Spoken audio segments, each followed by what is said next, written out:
Bagaimana kabarnya? Luar biasa. Tadi pagi saya melihat di sebelah rumah saya kambingnya lagi dipotong. Hati saya begitu sedih. Jadi kalau hari ini kira-kira mungkin puluhan juta kambing domba disembelih, atau sambil melihat saya kembali teringat bagaimana kasih Yesus Kristus yang mati di atas kayu salib untuk menanggung segala dosa-dosa kita. Kemudian di dalam hati saya untuk merasa kasihan terhadap tetangga-tetangga yang masih belum bisa percayakan hal itu, sehingga setiap tahun melakukan hal yang sama. Semoga di dalam hati kita ada hati yang bersyukur terhadap pengorbanan Yesus Kristus yang telah mengampuni segala dosa kita. Kemudian mari kita menikmati kasih karunia pengampunan. Kemudian walaupun andai kata kita tidak bisa berani memberitakan kesaksian itu, mari kita berdoa untuk yang tetangga-tetangga kita supaya mereka juga membuka hati, percaya kepada Tuhan Yesus Kristus. Kemudian yang jangan melakukan hal yang sia-sia di mata Tuhan, tapi datang kepada Tuhan sambil mengakui dosanya dan percaya kepada Tuhan Yesus Kristus. Amin. Jadi hari ini kita kembali kitab Kejadian dari firman yang kemarin dari pasal 3 ayat 1 sampai ayat 6. Kita telah belajar bagaimana si iblis yang begitu licik menggodai sampai membuat Adam dan Hawa jatuh kepada dosa. Dan firman hari ini, setelah mereka jatuh kepada dosa, apa perubahan yang terjadi? Kemudian bagaimana Allah menyatakan cinta kasih-Nya kepada Adam dan Hawa. Semoga melalui firman hari ini kita kembali mengingat segala kasih Tuhan, pertama kasih pengampunan Tuhan. Kemudian walaupun bagaimanapun keadaan saat kita saat sekarang, kita datang kepada Tuhan, mari kita minta pengampunan. Kemudian kita dapat menjalani kehidupan yang penuh dengan kasih karunia dan sebagai pemenang seperti lalu tadi. Itu tulis kami pada pertanyaan adalah cara untuk mengalahkan tuduhan tulis ayat setelah ayat 9. Mari kita baca sama-sama ayat 9 dengan suara keras tetapi 1, 2, 3.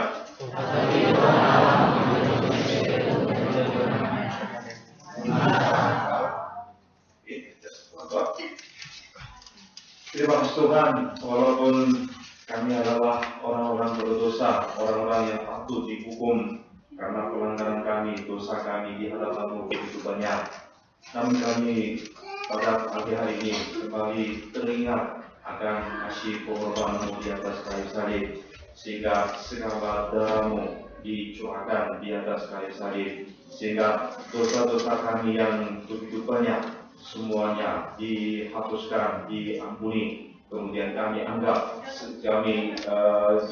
sebagai orang yang benar di hadapan Tuhan. Biarlah kasih karunia ini kami senantiasa ingat dan nikmati, sehingga walaupun kami kadang terjatuh ke dalam dosa, kami bangkit berdiri datang kepada Tuhan bukan karena perbuatan kami, tapi dengan iman yang percaya kepada Tuhan Yesus Kristus, sehingga hubungan kami dengan Tuhan semakin menjadi kuat dan erat. Kalau kami dapat menjalani kehidupan yang memuliakan nama Tuhan, biarlah Tuhan menjadi berbicara di hati kami masing-masing. Karena pada pagi hari ini kami meluangkan waktu dan datang kepada Tuhan untuk mendengarkan suara-Mu. Terima kasih Tuhan. Kami berdoa di dalam nama Yesus Kristus. Amin. Saudara-saudara, di dunia ini ada begitu banyak lembaga dan instansi. Tapi lembaga dan instansi yang didirikan oleh Allah secara langsung hanya ada 2 saja, yaitu yang pertama keluarga, kemudian yang kedua adalah gereja. Keluarga Adam sebagai keluarga yang pertama itu merupakan keluarga sekaligus gereja Allah.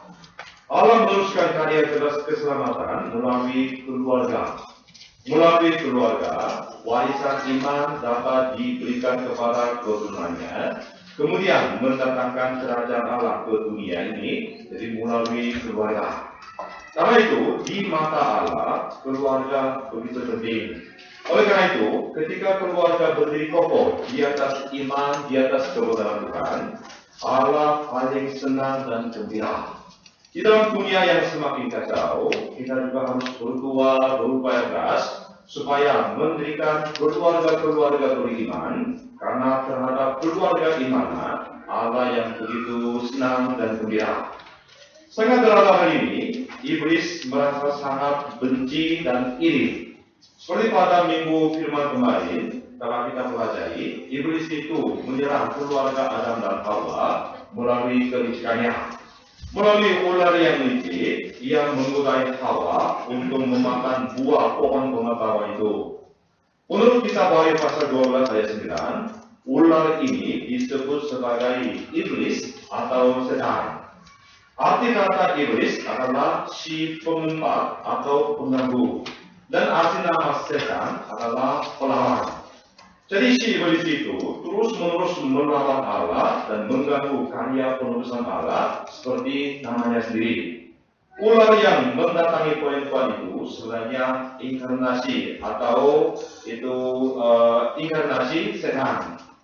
Ular itu disebut binatang yang memiliki darah dingin. Pada umumnya ia tidak pernah menjadi panas dan emosi. Tapi ketika dia mencari titik kelemahan, ketika sudah ketemu titik kelemahan dari lawannya, ia langsung menggigit, kemudian melalui gigitan itu, dalam sekejap mata dimasukkan racunnya, sampai mangsa yang telah digigit itu mengalami kematian. Melalui pelajaran kitab Kejadian pasal 3 ayat 1 sampai ayat 6 pada minggu kemarin, kita telah belajar bagaimana iblis itu mampu menggodai keluarga pertama sampai mereka memakan buah dari pohon pengetahuan. Iblis menggodai Hawa seolah-olah jika Hawa memakan buah pohon pengetahuan itu, seperti dia bisa menjadi seperti Allah. Kemudian membuatnya juga curiga terhadap kasih Allah dan menggodai seolah-olah asal makan buah pohon pengetahuan itu, dia dapat memiliki seluruh dunia. Akhirnya karena Hawa tergoda oleh godaan dari iblis, Hawa jatuh kepada godanya, lalu memetik buah itu, kemudian memberikan juga kepada suaminya. Apalagi kita melihat firman hari ini, ternyata setelah mereka makan, keluarga Adam dan Hawa bersembunyi di belakang pohon ketika Tuhan memanggil nama mereka. Yang terjadi bukan seperti apa yang telah dikatakan oleh iblis. Iblis itu sebelum keluarga Adam jatuh, dia mengucapkan kata-kata yang begitu manis dan menggiurkan. Namun setelah Adam dan Hawa jatuh, terus menanamkan segala pikiran-pikiran negatif, ketidakpercayaan di hati mereka terhadap Allah. Kemudian ingin merusak hubungan dengan Allah sampai putus, supaya mereka jangan datang kepada Allah. Tapi Allah merasa kasihan terhadap mereka ini, kemudian Allah sengaja mendatangi Adam dan ingin memulihkan hubungannya dengan Adam. Yang pertama, konteks yang telah kita bacakan itu akan mengajari kita bagaimana kita dapat mengalahkan tuduhan-tuduhan atau takwaan-takwaan iblis itu. Dari dalam firman hari ini, kiranya Tuhan memberkati kita semua sehingga kita dapat belajar tentang 3 hal atau 3 rahasia untuk mempertahankan hubungan yang baik dengan Allah dari serangan-serangan yang terus dilakukan oleh iblis. Yang pertama, kalahkanlah tuduhan-tuduhan dari iblis, ayat 7 dan 8. Mari kita baca sama-sama ayat 7. Maka kita baca sama-sama 1, 2, 3.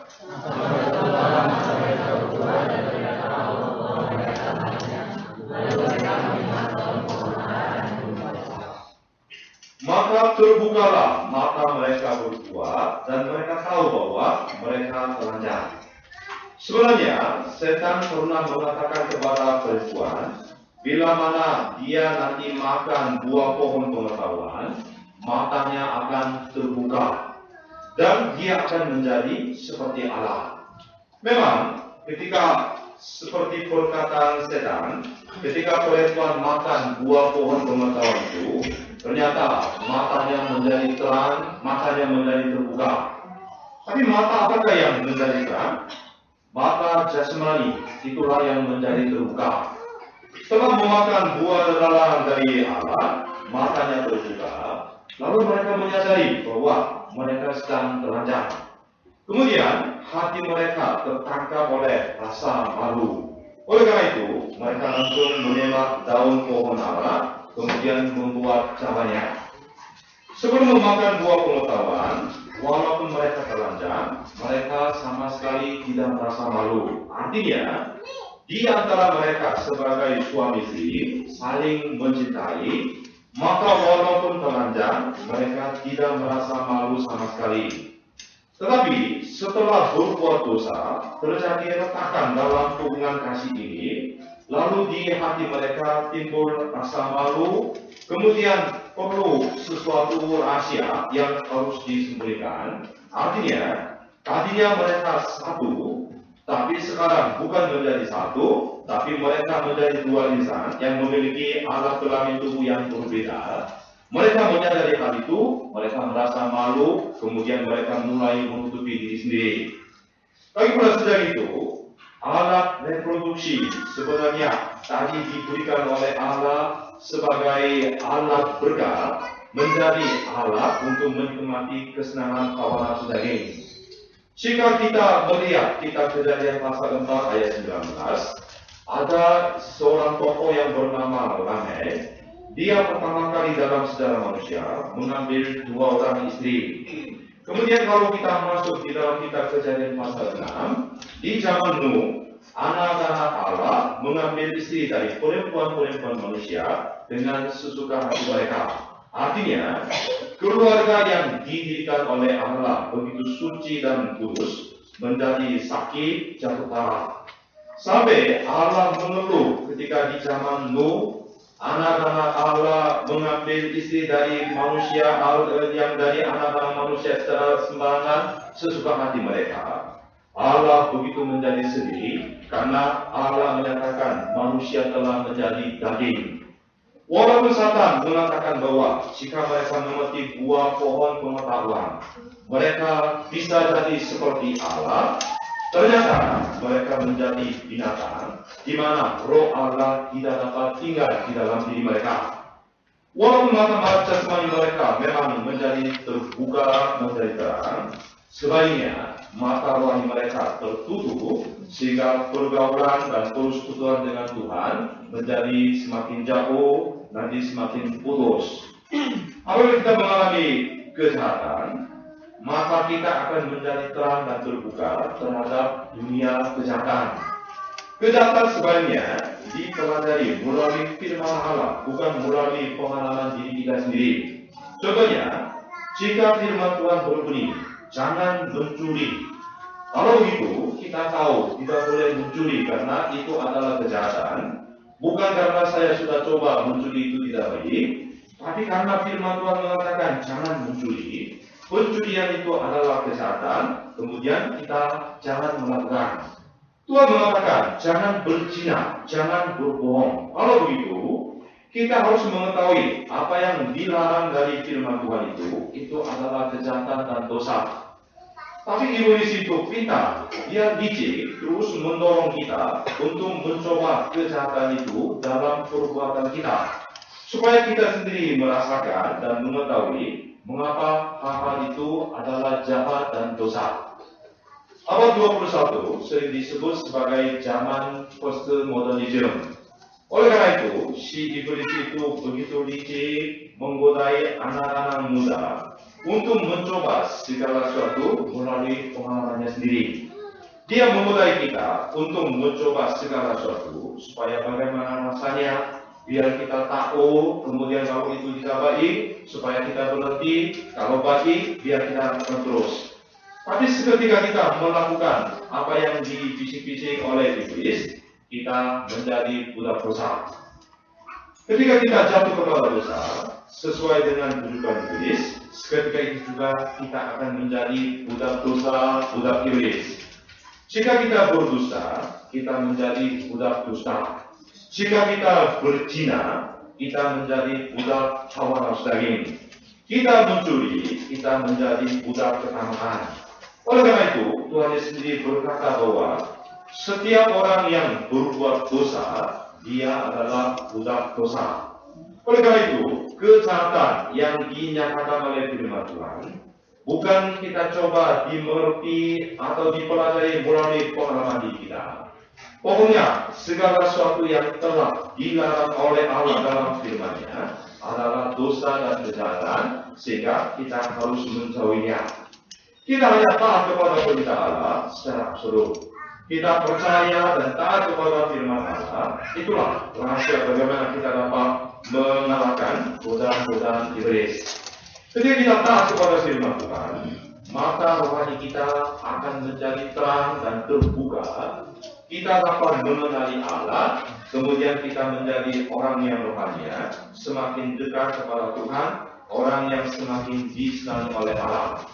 Tapi apabila kita melakukan dosa, maka rohani kita semakin tertutup, hubungan kita dengan Tuhan semakin jauh, semakin retak, kemudian kita terbeban, kita tidak bisa mendatangi Allah. Mari kita lihat ayat 8. Kita bersama-sama ayat 8. 1, 2, 3.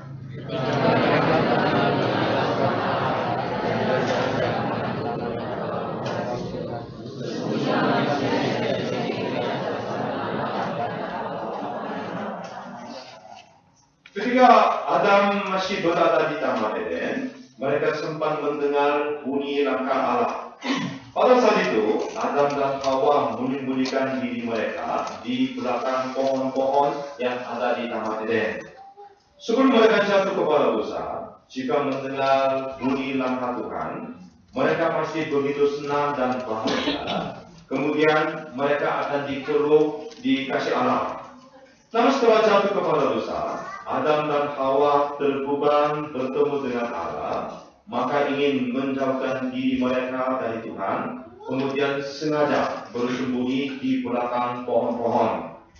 Tapi Allah mendatangi Adam yang seperti ini, walaupun Allah datang, Adam begitu takut kepada Allah, lalu langsung bersembunyi. Itulah perumulan secara manusia, yaitu Allah terus mencari manusia-manusia yang berdosa. Sedangkan manusia yang berdosa selalu melarikan diri bersembunyi karena takut kepada Allah. Kalau begitu, kira-kira mengapa Adam dan Hawa bersembunyi? Karena jawabannya, karena iblis itu terus menanamkan ketakutan di hati mereka dengan melemparkan tuduhan-tuduhan, takuan-takuan terhadap mereka. Si iblis itu bukan hanya menyesatkan seluruh dunia, tetapi setelah orang-orang disesatkan, dia menuduh terus orang-orang yang percaya supaya hubungan mereka dengan Tuhan sampai diputus. Kita baca pasal 12 ayat 10 berbunyi sebagai berikut.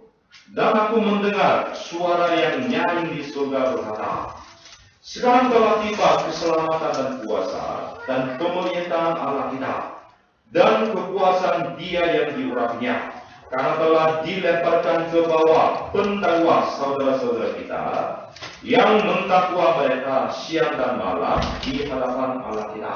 Artinya, tugas iblis itu mendakwa orang-orang yang percaya supaya mereka ditolak, dibuang oleh Allah. Jadi di depan Allah, si iblis itu memberikan takuan-takuan, kesalahan-kesalahan, dosa-dosa yang dilakukan oleh anak-anak Tuhan.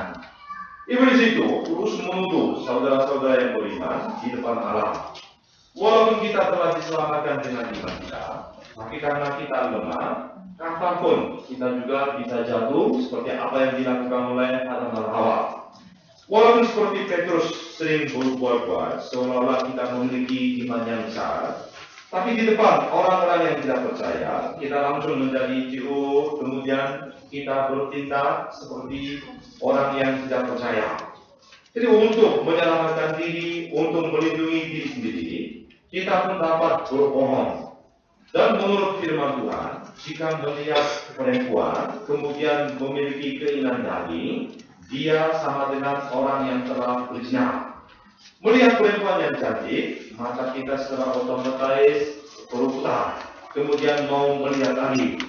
Kemudian setiap orang yang membenci saudara, firman Tuhan mengatakan dia adalah pembunuh. Jadi betapa banyak kita berzina, betapa banyak kita membunuh banyak orang.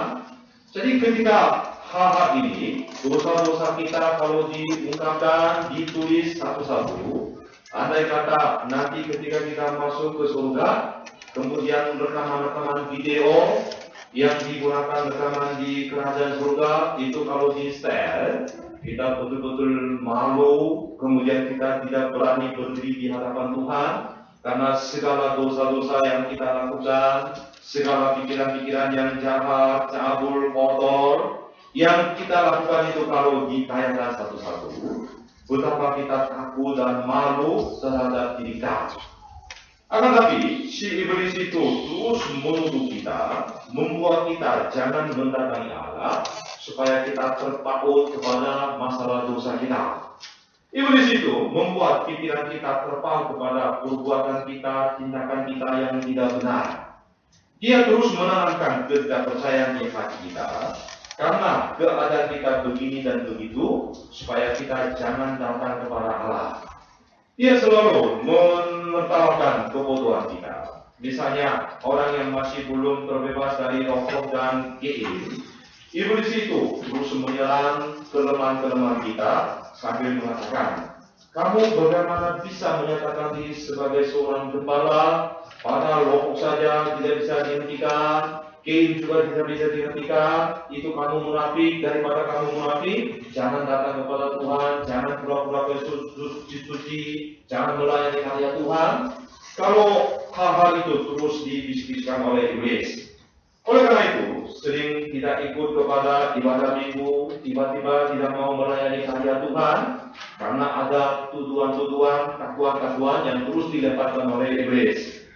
Kemudian merasa terbeban, kemudian memang bersalah, kemudian tidak suka berkumpul yang keramaian orang-orang yang percaya.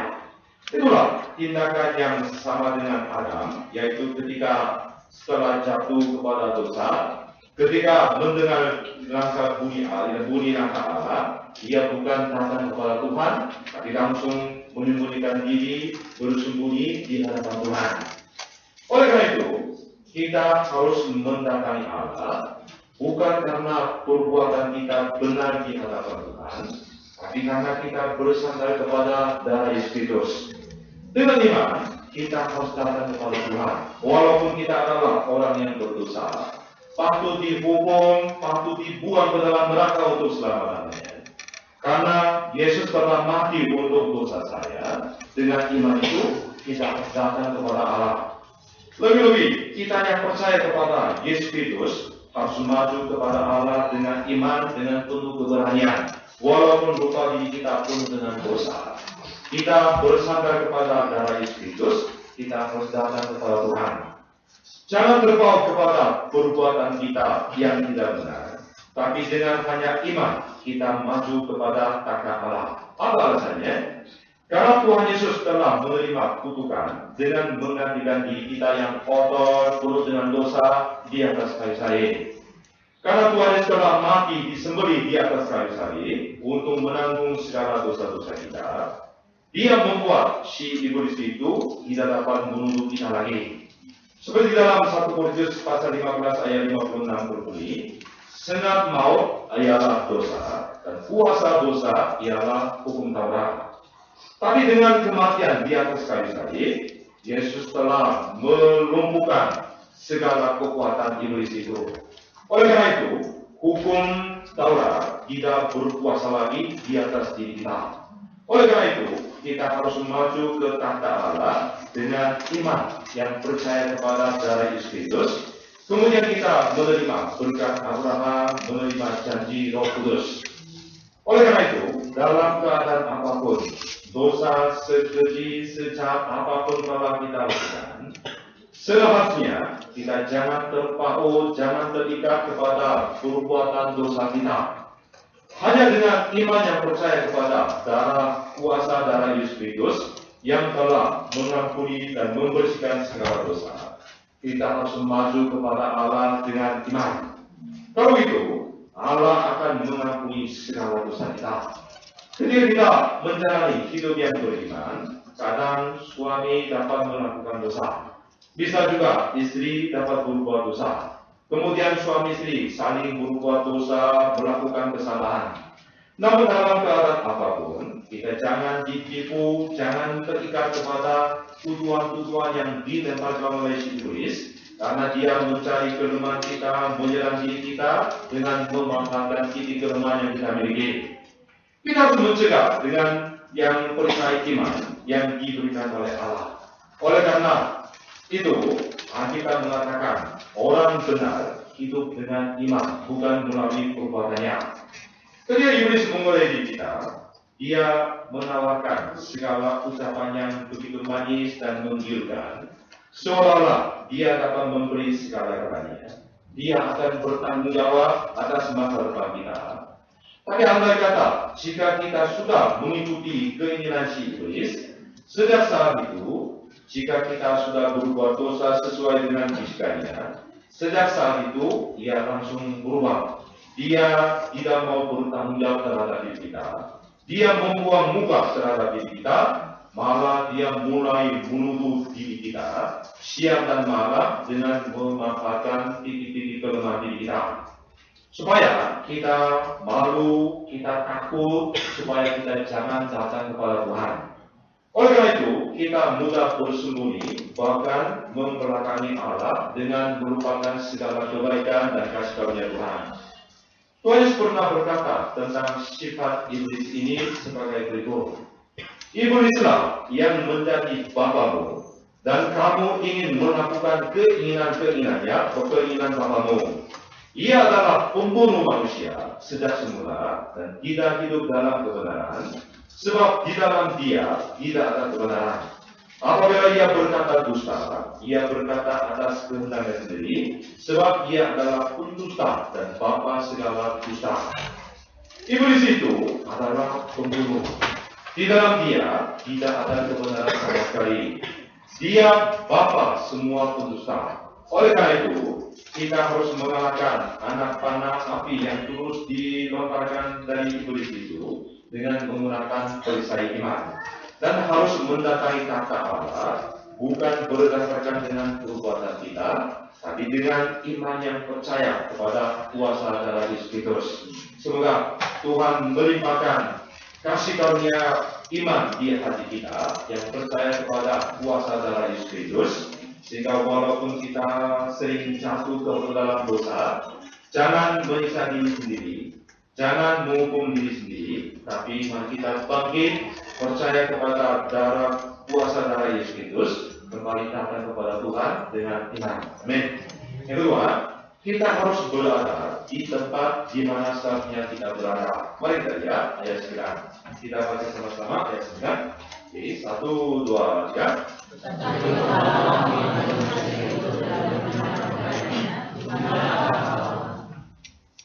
Ketika Adam bersembunyi, Allah itu datang. Allah mencari Adam yang bersembunyi sambil bertanya, Adam, di manakah engkau? Apakah hal ini ditanyakan oleh Allah karena Allah tidak tahu tempat di mana Adam bersembunyi? Apakah Allah sekarang menanyakan lokasi di mana dia bersembunyi? Tidak. Bukan Allah bertanya tempat persembunyiannya. Arti yang sesungguhnya, Adam, di manakah engkau? Artinya, mengapa kamu tidak ada di tempat yang seharusnya kamu ada? Apa itu kejatuhan atau penyimpangan? Caranya adalah manusia itu tidak berada di tempat yang seharusnya ada, tetapi keluar dari tempat itu, jauh berlari Tuhan. Itulah jatuh, itulah dosa. Mengapa setan menjadi setan? Tadinya dia malaikat, tapi sebagai malaikat dia punya status, dia punya tugasnya.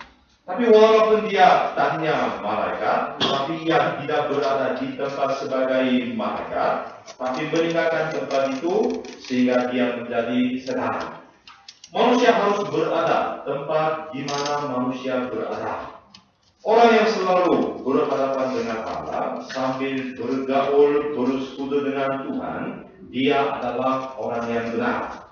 Sedangkan orang yang menghindari Allah, ketika Tuhan manggil bersembunyi, dia adalah orang yang berdosa. Adam, di manakah engkau?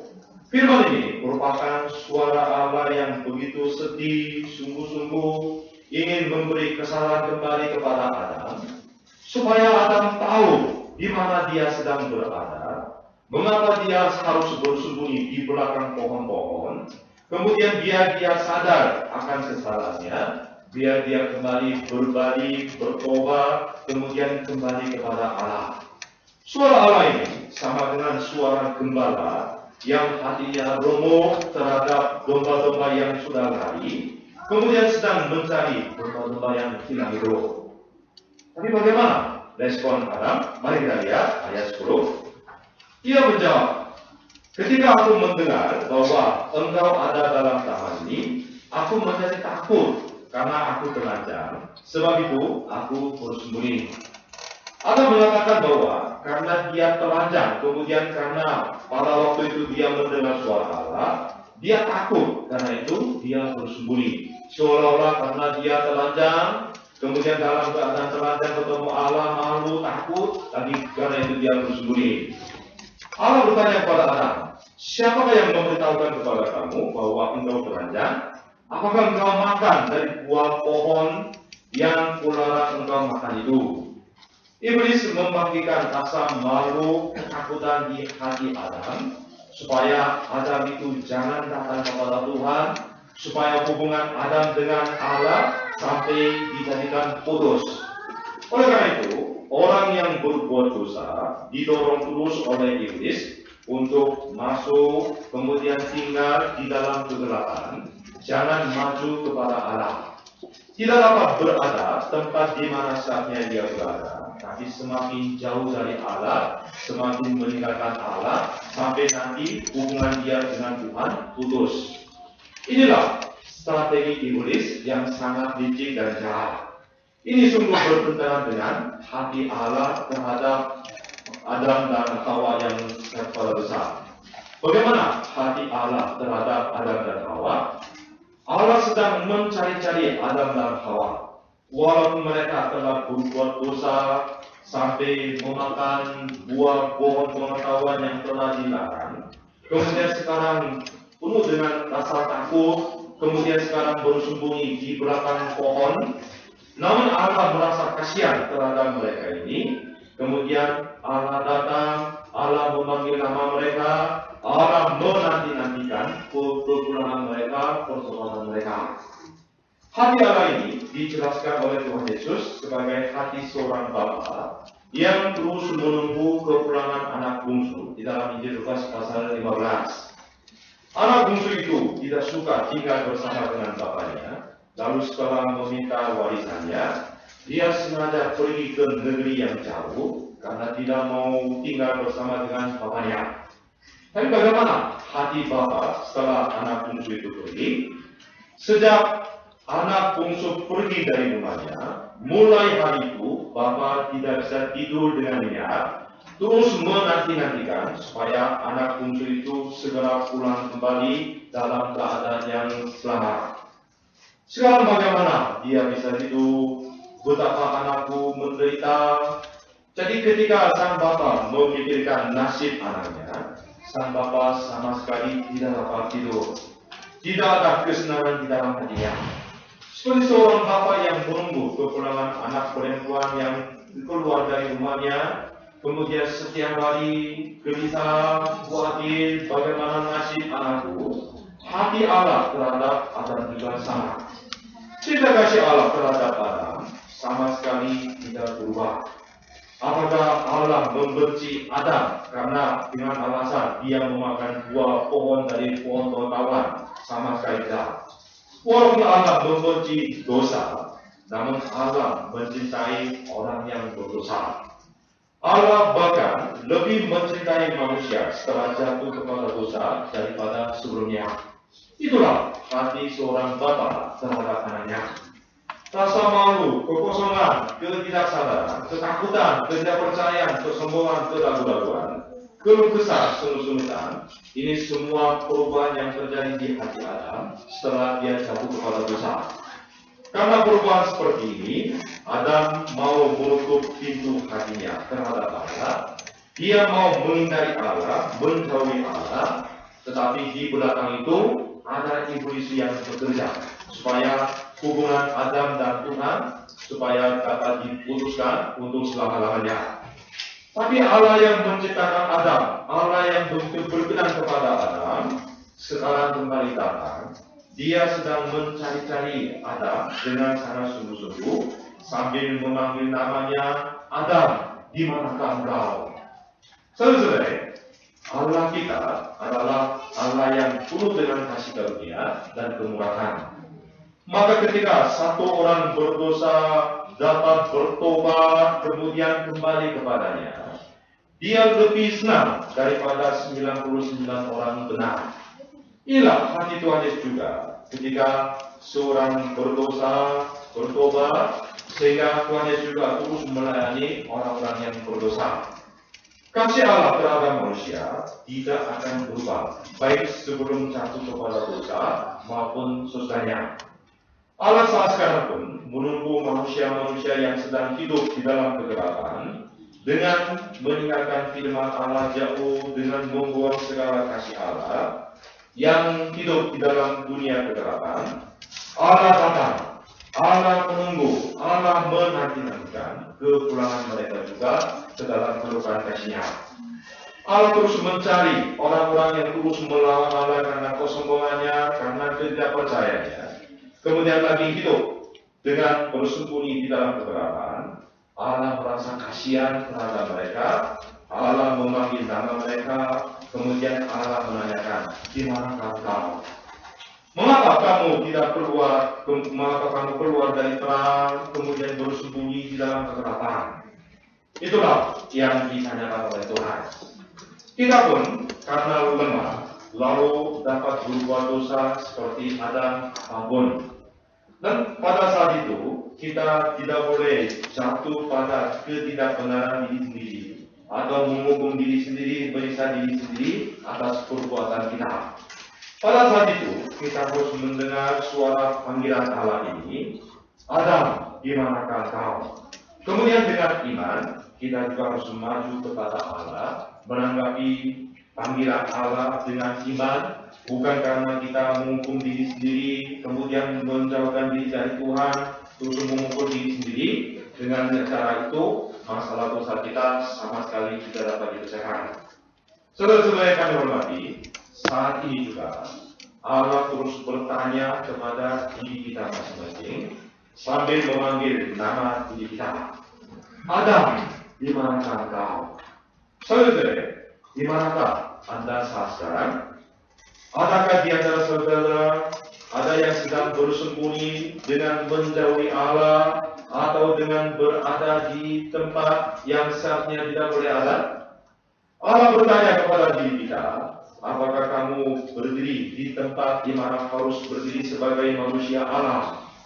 Tuhan bertanya juga, apakah kamu sedang menjaga status Anda sebagai orang Kristen?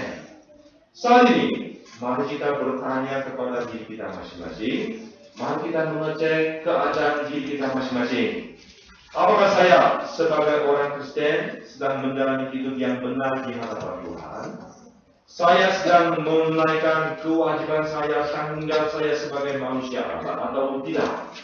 Allah sangat menunggu supaya kita cepat bertobat, pulang kembali ke status kita semulanya, seperti sebagai seorang gembala, sebagai seorang manusia Allah. Jangan menjadi mangsa setan, jangan mengacaukan kebenaran Tuhan. Tuhan benar-benar sedih ketika melihat itu. Penulis kitab Mazmur yang bernyanyi tentang menggambarkan hati Allah ini sebagai berikut. Sebab itu Tuhan menanti-nantikan saya, hendak menunjukkan kasih-Nya kepada kamu. Sebab itu Ia bangkit, hendak menyayangi kamu. Allah sedang membuka tangan dengan selebar-lebarnya terhadap setiap orang yang telah meninggalkan perubahan kasih Allah. Kemudian Tuhan menunggu supaya mereka dapat kembali kepadanya. Kemudian Allah siap untuk menerima, untuk mengampuni segala kesalahannya.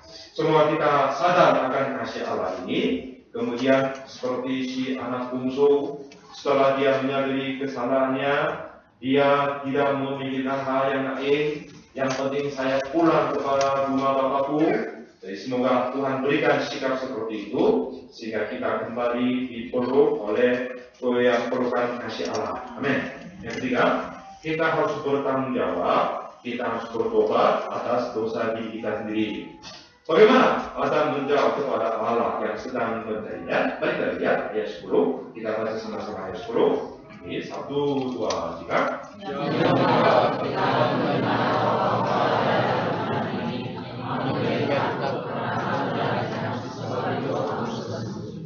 Adam menjawab, aku menjadi takut karena aku telanjang, sebab itu aku bersembunyi.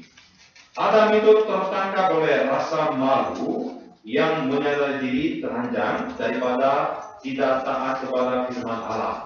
Saatnya dia mengakui, saya telah melanggar perintah Allah, tidak taat kepada firman Allah. Tapi dia seolah-olah sekarang tertangkap karena rasa malu karena telanjang. Karena rasa malu dan kesadaran diri sebagai orang yang telanjang, yaitu yang terjadi itu hanya akibat dosa, maka dia tidak dapat bertobat di hadapan Tuhan. Allah menyinggung masalah dosa Adam ini dengan berkata, siapakah yang memberitahukan kepadamu bahwa engkau telanjang? Apakah engkau makan dari buah pohon yang kularang engkau makan itu? Allah sudah beritahukan apa masalah Adam ini.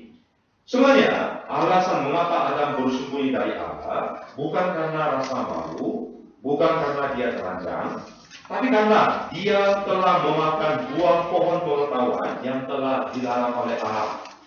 Hal bahwa manusia memetik buah pohon pengetahuan sama dengan dosa yang menghina dan tidak mengakui kedaulatan Allah. Hal itu dosa yang sangat besar, yaitu dosa yang melawan kedaulatan Allah.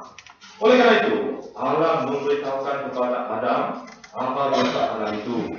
Jadi pada waktu itu, seharusnya Adam harus mengakui dosanya.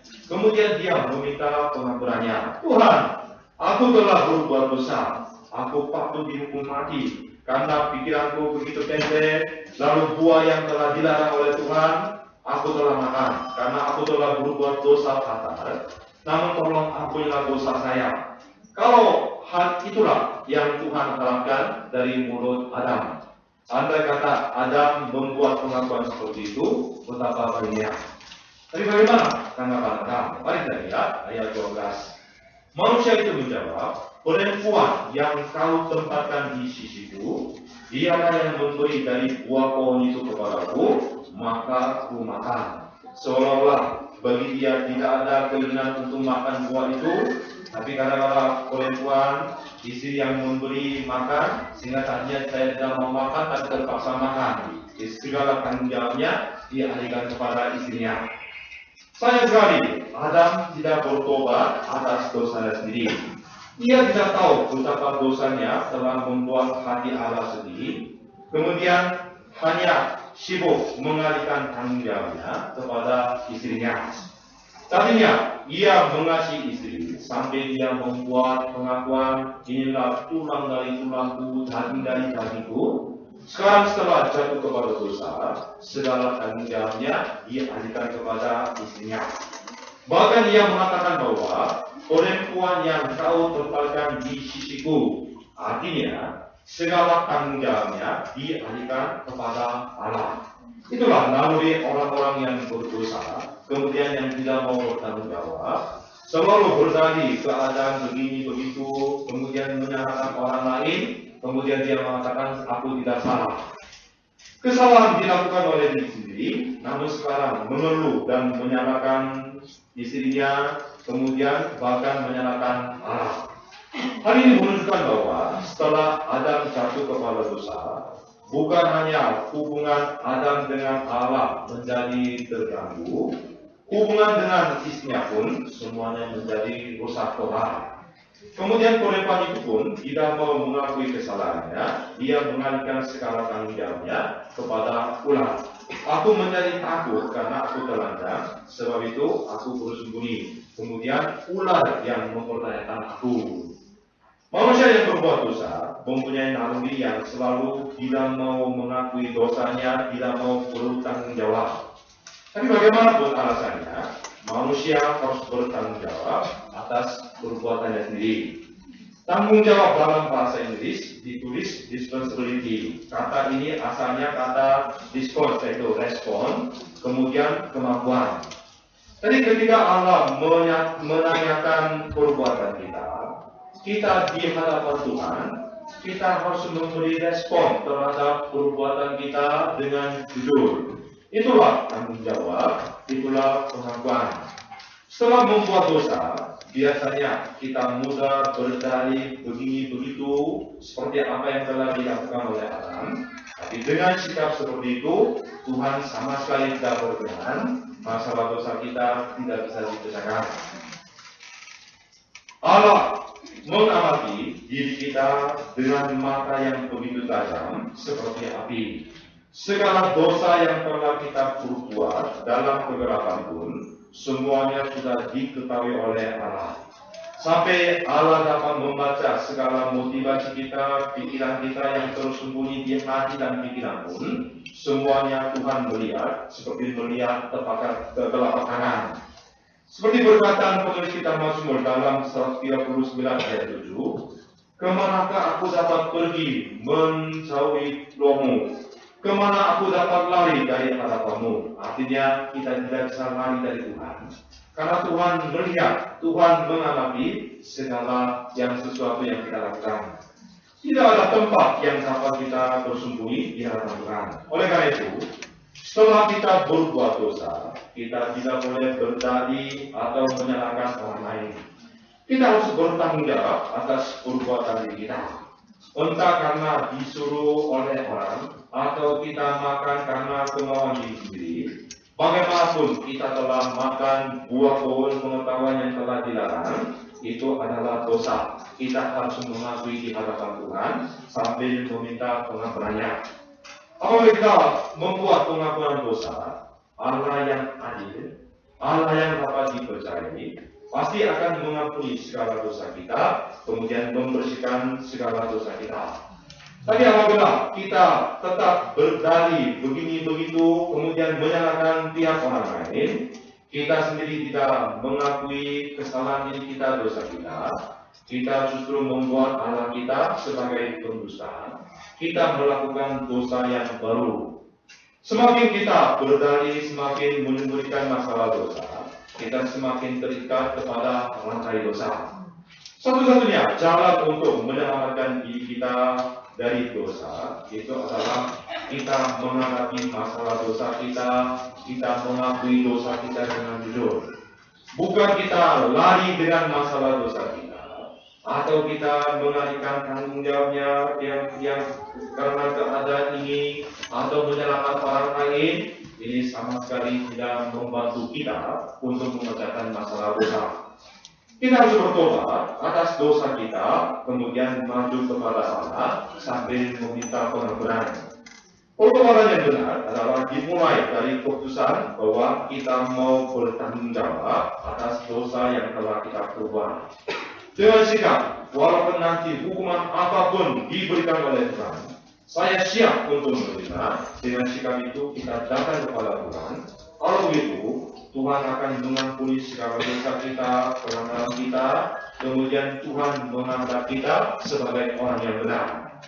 Allah sendiri menyembuhkan segala penderitaan yang muncul akibat dosa. Allah akan memulihkan hubungan kita dengan Allah secara sempurna. Ketika kita bertobat dengan sungguh-sungguh, lalu datang kepada Allah dengan sikap seperti ini, Allah pasti akan mengampuni segala dosa-dosa kita. Allah telah berfirman melalui mulut Nabi Yoel. Dalam kitab Yoel pasal 2 ayat 12 ayat 13, firman Tuhan melalui Nabi Yoel. Tetapi sekarang juga demikian firman Tuhan, berbandinglah kepadaku dengan segenap hatimu, dengan berpuasa, dengan menangis, dengan mengadu. Koyakkanlah hatimu, jangan pakaianmu, berbaikilah kepada Tuhan Allahmu, sebab Ia pengasih dan penyayang, panjang sabar dan berlimpah kasih setia. Ia menyesal karena hukumannya. Allah kita adalah Allah yang Maha Pengasih, Maha Penyayang.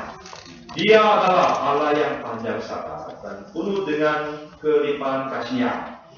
Barang siapa yang bertobat pulang kembali kepadanya, Allah selalu siap untuk menerima dengan kasih pengampunan. Kemudian segala sesuatu pasti akan dipulihkan. Bukan Allah yang suka menjatuhi hukuman, tetapi Dia adalah Allah yang mencintai diri kita yang benar. Kemudian ketika kita datang lalu meminta pengampunan, Allah selalu memberkati kita. Kemudian melalui Nabi Yesaya, Allah berfirman, Aku telah menghapus segala dosa pemberontakanmu, seperti kabut diterbangkan angin, dan segala dosamu seperti awan yang bertiup. Kembalilah kepadaku, sebab aku telah menebus engkau. Semoga di hati kita juga, daripada setelah kita berbuat dosa, kita menderita sambil memukul menyiksa diri sendiri, mari kita membuka mata rohani kita, telinga rohani kita, kemudian kita mendengar panggilan Tuhan ini, kemudian kita datang kepada Tuhan, kita membuat pengakuan terhadap dosa kita dengan jujur, kemudian mari kita minta pengampunan. Kalau itu Tuhan pasti akan memberikan segala kasih karunia pengampunan, segala status kita semuanya dapat dipulihkan. Sebagai saudara-saudara, untuk menjaga keluarga kita, menjaga hati kita, yang pertama, kita harus mengalahkan segala takuan dari iblis yang terus menyerang kelemahan-kelemahan di kita. Kita harus percaya akan kuasa darah Yesus Kristus di atas salib, kemudian kita harus maju kepada Allah dengan iman. Yang kedua, kita harus berada di tempat di mana kita harus berada sebagai anak Tuhan.